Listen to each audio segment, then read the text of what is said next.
After so many years of waiting and endless rumors, we finally got what we want. Kratos is returning to the Greece. At a State of Play presentation, a remake of God of War Trilogy was announced. This is a great news, but behind the loud announcement, there are many questions that are worth discussing. The original trilogy was built on fixed viewing angles. This allowed the developers to work out in detail only what the player saw, as well as create impressive angles that made each location and each boss battle feel unique. Perhaps the developers will keep the over-the-shoulder view in the style of latest games, but add dynamic camera zoom in during battles so as not to lose the scale and spirit of Greek era. But if you port the previous games to the modern engine, another question arises. In Greece, Kratos was much faster, spent more time in the air, and actively used the blade for rapid attack sequences. The difficulty is that 2018 version of engine makes gameplay more realistic and heavy. Porting the old mechanics will require a complete reworking of the animations, and here it's important that Kratos doesn't feel sluggish, but at the same time retains the agility and brutality characteristic of previous games. A separate issue is the legendary quick-time events, which made a strong impression at the time. In the last two parts of series, there were practically no such mechanics, although they were an important element of gameplay in the Greek series. Will they be left as they are, reworked, or completely abandoned? There is also the question of cutscenes. In the first two parts,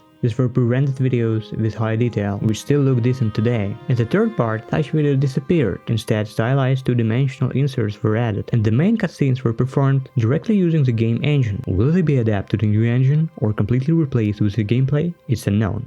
Let's try to use previous releases as a guide. The Nordic Saga was announced in June 2016 and released in April 2018, almost 2 years later. A similar time gap has passed between the announcement and release of God of War Ragnarok, from September 2020 to November 2022. Yeah, we're talking about a remake here, but it's important to understand the scale. These are 3 games that were created for different generations of consoles and with different technical bases. They need to be not just touched up graphically, but actually rebuilt at a new level, while preserving the atmosphere, dynamics, and spirit of originals. We can draw a parallel with the remake of Silent Hill 2. The developers also had to radically update a game that was 20 years old. Fixed camera, outdated models, sound, in other words, they had to practically rebuild the game from scratch. This work took about 2 years. Based on this experience, we can assume a similar time frame here, unless of course Sony shares new information earlier.